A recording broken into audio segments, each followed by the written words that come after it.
Hey everyone, welcome to my YouTube channel Delightful Literature. I am Diksha. In today's video, we are going to discuss the poem for Anne Gregory written by William Butler Yeats. Okay? सबसे पहले जो W.B. Yeats हैं वो हैं एक Irish poet.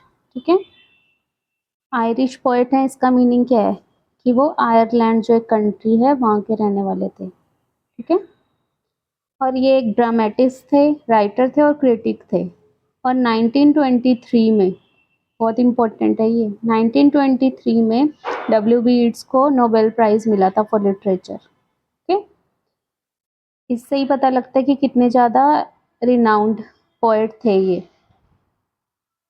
और जो ये पोम है फॉर एन ग्रेगरी, ये 10 साल बाद लिखी गई थी उनको नोबेल प्राइज़ मिलने के बाद 1933 में. ठीक है, और जो ये एन ग्रेगरी है ये कौन थी लेडी? इन रियलिटी एक गर्ल थी जो कि एक फ्रेंड थी W.B. Yeats की, लेडी ग्रेगरी. उनकी ये ग्रैंड डॉटर थी एन ग्रेगरी. ठीक है, उनके ऊपर ही ये पोम लिखी है W.B. Yeats ने. अंडरस्टैंड? और जो ये पोम है एक तरह की क्या है ये, first of all this is a love poem. ठीक है, लव पोम है. और सेकेंडली ये क्या है, कन्वर्सेशन पोम है, जिसमें दो लोगों के बीच में कन्वर्सेशन चल रही है. इन्वर्टेड कॉमास हैं हर एक पैराग्राफ में अगर आप देखो. ठीक है, तो कन्वर्सेशन किसके बीच में है? एक स्पीकर है जो कि प्रोबेबली कौन है, पोएट ही है W.B. Yeats ही, और वुमेन है जो कि एन ग्रेगरी है. ठीक है, फर्स्ट ऑफ ऑल देखो, साथ के साथ एक्सप्लेनेशन देखेंगे और साथ के साथ पोएट्री डिवाइसेस भी देखते रहेंगे. Never shall a young man thrown into despair by those great honey-colored ramparts at your ear love you for yourself alone and not your yellow hair. अब ये जो पोएट है ये क्या बोल रहे हैं कि कभी भी ऐसा नहीं होगा. एक यंग मैन है जो कि डिस्पेयर में है. Despair means sadness. ठीक है, जो कि बहुत ज़्यादा सैड है. और क्यों सैड है वो? क्योंकि वो तुम्हें बहुत ज़्यादा प्यार करता है. और प्यार वो तुम्हें क्यों करता है? By those great honey colour ramparts at your ear. Ramparts का मीनिंग वैसे अगर हम डिक्शनरी मीनिंग देखें, लिटरल मीनिंग देखें, तो उसका मतलब होता है wide walls around a castle और अ फोर्ट. ठीक है, जो चार दीवारी होती हैं किसी कैसल या फोर्ट के आसपास दुश्मनों से बचने के लिए. ठीक है, मजबूत जो दीवारें खड़ी करी जाती हैं उनको बोलते हैं रैम्पार्ट्स. अब ये रैम्पार्ट्स को किससे कंपेयर कर दिया? उसकी जुल्फों से, उसकी जो बाल हैं, उसके लटे हैं जो, उनसे कंपेयर कर दिया. ठीक है, और यहाँ पे कोई वो भी नहीं है, क्या बोलते हैं, एज और लाइक का यूज भी नहीं है. तो ये क्या पोएट्री डिवाइस हो गई? मेटाफर. ठीक है, विदाउट लाइक एंड एज अगर दो बहुत ही ऑपोजिट चीजों का कंपैरिजन हो जाता है तो वो क्या चीज हो जाती है?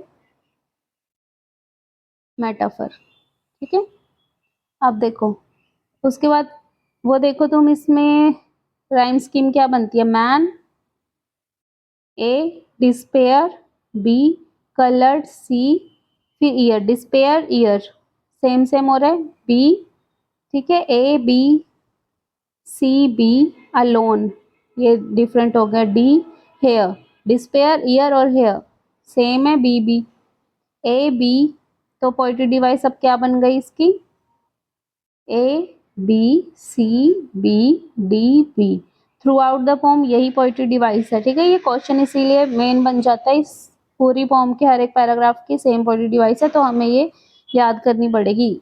ठीक है, A B C B D B. कई बार रेफरेंस टू कंटेक्स्ट में क्वेश्चन आंसर आ जाते हैं. ठीक है, इस टाइप के.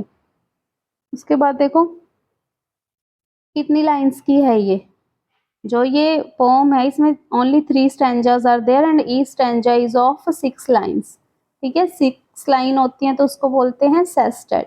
ठीक है, इससे पहले भी हमने एक पोम की थी जो कि एक सेस्टेट थी. अगर आपको पता है तो कमेंट सेक्शन में लिख के मेरे को बताओ कौन सी पोम हमने की थी जो कि एक सेस्टेट है. ओके, देन अब यहाँ पे क्या लिखा है? Honey coloured. हनी कलर्ड एक तरह से क्या चीज़ है, कौन सी पोएट्री डिवाइस है? जक्स्टापोजिशन. जक्सटापोजिशन का मीनिंग होता है to place contrasting element side by side to highlight them और टू हाईलाइट देयर डिफरेंस और क्रिएट डीपर मीनिंग। ठीक है, हनी कलर्ड, येलो हेयर, इन सब का यूज किया हुआ है। किस लिए यूज किया गया है? ताकि उनका कुछ डिफरेंस बता सके, उनके बीच में कुछ कंट्रास्ट शो कर सके।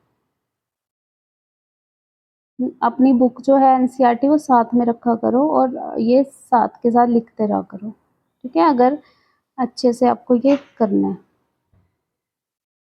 ठीक है, देन देखो उसके बाद है येलो हेयर। येलो हेयर सिर्फ एक तरह से लिटरल मीनिंग नहीं है कि येलो कलर के उसने कलर करवा दिए उसके हेयर, बट एक सिंबलाइज है। सिंबलाइज क्या करता है? Attractive looks of an Gregory. ठीक है, सिंबलिज्म का यूज है यहाँ पे। और सिंबलाइज क्या करता है? Attractive looks. ठीक है, किसके अट्रैक्टिव लुक्स? एन ग्रेगरी, जो कि वो गर्ल है। ठीक है, जिसकी तारीफ की हुई है इसमें। इसके अलावा देखो फर्स्ट लाइन है never shall a young man, कभी भी नहीं। बहुत तो मतलब एग्जैजरेट किया हुआ है कि कभी भी ऐसा नहीं होगा कि कोई यंग मैन है जो कि दुखी है तुम्हारे प्यार में, दुखी है, बहुत ज्यादा बढ़ा चढ़ा के बोला हुआ है। ठीक है, और क्यों दुखी है? तुम्हारे उन येलो कलर के हनी कलर्ड बालों के कारण। ठीक है, क्योंकि तुम इतनी ज्यादा अट्रैक्टिव हो और तुम उसको, वो तुमसे बहुत ज्यादा प्यार करता है। ठीक है, तो ये क्या हो गया? एक हाइपरबली हो गई। ठीक है, ये फर्स्ट लाइन क्या हो गया? हाइपरबली। ठीक है,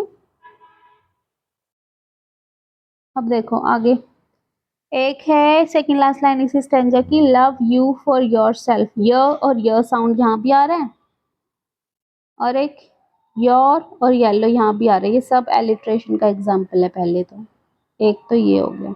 ठीक है, उसके अलावा ओ यू और ओ यू यहाँ भी आ रहा है ना। ऊ साउंड है, ये ऊ साउंड आ रहा है। तो ये ऊ साउंड क्या होता है हमारा? एलिट्रेशन होता है कॉन्सोनेंट की रेपिटेशन। और ऊ साउंड क्या होता है? Vowel sound. और वाउल साउंड की अगर रेपिटेशन होती है तो उसको बोलते हैं हम एसोनेंस। ऑलराइट, एसोनेंस बोलते हैं इसको। अब देखो आगे, now come to next. But I can get a hair dye and set such color there, brown or black or carrot, that young men in despair may love me for myself alone and not my yellow hair. अब ये जो first stanza था वो किसने बोला था? Poet ने बोला था। ठीक है, बट जो ये सेकंड स्टैंजा ये कौन बोल रही है? एन ग्रेगरी बोल रही है। जवाब दे रही है ना, कन्वर्सेशनल पोम है ये। जवाब दे रही है उसको जो उसने बोला है कि तुम्हें कोई सिर्फ तुम्हारे लिए प्यार नहीं करेगा, love you for your self alone नहीं करेगा, बट जो तुम्हारे येलो कलर के हेयर है उनके लिए तुम्हें प्यार करेगा। जो तुम्हारे अट्रैक्टिव लुक्स हैं, फिजिकली तुम कितनी सुंदर दिख रही है उसके लिए प्यार करेगा। तो अब वो बोल रही है कि मैं अपने जो बाल है उनको कैसे भी कलर करा सकती हूँ, ब्राउन या ब्लैक और कैरेट। ठीक है, और जो वो पर्सन है ना जो डिस्पेयर में है, दुख में है, शायद वो मुझे मे love me for my self alone, मुझे मेरे लिए प्यार करेगा। ठीक है, इनर ब्यूटी के लिए प्यार करेगा, आउटर अपीयरेंस के लिए प्यार नहीं करेगा। ओके, अब इसमें क्या चीज रिपीट हो रही है? येलो हेयर उधर भी आया था फर्स्ट स्टैंजा में, अब इसमें ब और ब साउंड, अगेन एलिट्रेशन है ना। उसके अलावा स और स, ये भी अगेन एलिट्रेशन। उसके अलावा देखो डिस्पेयर, और उसके बाद है माई येलो हेयर। अगर येलो हेयर हम देखें तो वही चीज हो गई,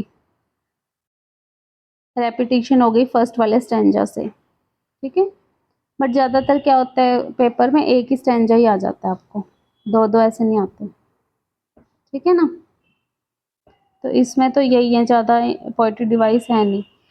पोएट एन ग्रेगरी को कह रहा है कि आपको आउटर अपीयरेंस के लिए प्यार करेगी। एन ग्रेगरी कह रही है आउटर अपीयरेंस तो मेरे हाथ में है ना, मैं उसको चेंज भी कर सकती हूँ अपने अकॉर्डिंगली। ठीक है, अब देखो आगे क्या बोल रहा है, ये सबसे इम्पोर्टेंट पैराग्राफ है। इस पोम का।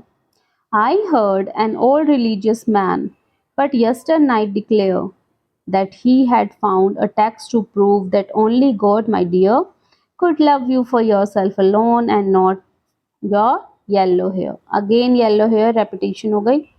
अब वो क्या बोल रहा है कि कल मुझे एक रिलीजियस मैन मिला था जिसने कल रात को, ठीक है, यस्टर नाइट मीन्स कल रात को, जिसने ये बोला कि उसे एक टेक्स्ट मिला है। टेक्स्ट मतलब बुक्स वगैरह को बोलते हैं ना हम टेक्स्ट। एक बुक मिली है जिसमें ये प्रूव होता है कि सिर्फ इस दुनिया में God is the only one who could love you for your self alone, जो आपकी आउटर अपीयरेंस को नहीं देखता, आपकी इनर ब्यूटी को देखता है और उसी के कारण आपको प्यार करता है। ठीक है, तो क्या बताया हुआ इसमें कि भगवान ही है ऐसा जो हमें हमारी रियलिटी जो है हमारी उसके लिए प्यार कर सकता है और इस दुनिया में और कोई भी नहीं है। दैट और दैट रिपीट हो रहा है तो ये क्या हो गया, एनाफोरा। यह हुआ है ना हमने स्टार्टिंग में, अगर कोई रिपीट हो एनाफोरा, अगर लास्ट में रिपीट हो तो एपीफोरा। ठीक है, अब इसमें देखो इसमें भी एलिट्रेशन भी है, अगर हम देखें ध्यान से, ही हैड, ह और ह, ये भी एलिट्रेशन है। ठीक है, ज़्यादातर इस फॉर्म में एक तो एलिट्रेशन का ही बहुत ज़्यादा यूज़ हुआ है। ठीक है, अब आपको एक और पोएट्री डिवाइस बताती हूँ जो कि हमने अभी तक पोम्स में ज़्यादा हमने डिस्कस नहीं की है, वो है अपोस्ट्रोफ। ठीक है, अपोस्ट्रोफी क्या होता है, जैसे हम फॉर एग्जांपल देती हूँ, जैसे हम ऐसे लिखते हैं, ऐसे लगा के लिखते हैं, हम बोलते हैं ना अपोस्ट्रोफी एस, बट ये जो अपोस्ट्रोफी है पोएट्री डिवाइस वाली, ये बिल्कुल डिफरेंट है। ठीक है, इसमें क्या होता है, इस वाली अपोस्ट्रोफी में क्या होता है, टू एड्रेस एन इमेजिनरी और absent person as if he or she or it is present or is able to respond। अब इस फॉर्म में भी जो ये पोएट है ये क्या बोल रहा है, एन ग्रेगरी को के साथ कन्वर्सेशन कर रहे हैं ना, बट इन रियलिटी कौन सा वो वहाँ पे उसके जवाब ही दे रही है, बट ऐसा लग रहा है हमें कि वो उसके जवाब दे सकती है ना। जो फर्स्ट पैराग्राफ है वहाँ पे हम ये बोल सकते हैं, कौन सी पोएट्री डिवाइस है ये, अपोस्ट्रोफी। ठीक है, TROPHE। ठीक है, और पोएट ने एन ग्रेगरी को बोला है कि उसके जो रिजेक्शन के कारण एक जो लवर सैड है, और वो सैड इसीलिए नहीं है कि उसने उसको रिजेक्ट कर दिया और उससे इसलिए प्यार नहीं करता है क्योंकि वो इनर ब्यूटी के कारण, बट उसकी आउटर ब्यूटी के कारण। ठीक है, अब इसकी हम थीम डिस्कस कर लेते हैं इस पोम की, जो कि क्या है, सबसे इम्पोर्टेंट क्या चीज़ डिस्कस हुई है यहाँ पे, सुपरफिशियलिटी। जो भी हमारे रिलेशनशिप्स होते हैं फैमिली के अलावा, वो सब सुपरफिशियल हो रहे हैं आजकल ज़्यादातर। ठीक है, और एक होते हैं ट्रू। थीम क्या है, सुपरफिशियलिटी वर्सेस ट्रू लव, कि बाहर से दिखावा हो रहा है सब, बट इन रियलिटी कौन कैसा हमें नहीं पता। ठीक है, और सेकंड है कॉन्ट्रास्ट किसके बीच में, loving someone for their physical appearance versus their inner self. ठीक है, किसी को उसकी फिजिकल अपीयरेंस के लिए प्यार करना, और सेकंड है जिससे कंट्रास्ट किससे कर रहे हैं, इनर सेल्फ की इनर ब्यूटी के लिए प्यार करना। ठीक है, उसके अलावा जो थर्ड वाला हमारा स्टैंजा है उसमें दोबारा से आओ, फर्स्ट 3 लाइन्स हैं जो इसमें लास्ट में कुछ क्या बोलते हैं कोमा और फुल स्टॉप वगैरह का यूज़ नहीं हुआ, तो इस टाइप की पोएट्री डिवाइस क्या हो जाती थी हमारी, एनजैम्बमेंट। ठीक है, एनजैम्बमेंट। आई होप अगर पिछली फॉर्म्स करी होंगी तो आपको ये आराम से समझ आ रही होंगी पोएट्री डिवाइसेस। ठीक है, एनाफोरा भी कर लिया हमने, एक बार दोबारा से देख लेते हैं। राइम स्कीम क्या थी, ABCB और DB। ठीक है, और किस टाइप की फॉर्म है, एक तो लव फॉर्म है, सेकेंडली सेस्टेट में लिखी हुई है। ठीक है, और मेटाफर का भी यूज है हनी कलर्ड रैम्पर्ट्स में, और सेकेंडली जक्सटापोजिशन का यूज है, हाइपरबली का भी यूज है, अपोस्ट्रोफिक भी यूज की हुई है, और रेपिटेशन और एलिट्रेशन तो बहुत ज़्यादा है। ठीक है, और एनजैम्बमेंट का भी यूज है। यही सारी इसमें पोएट्री डिवाइसेस थी। I hope you are able to understand this form. See you in the next video. अगर कुछ समझ नहीं आए तो कमेंट करके बता देना मुझे, और एक आपसे क्वेश्चन पूछा है उसका जवाब भी दे देना। Okay, thank you for watching, see you in the next video.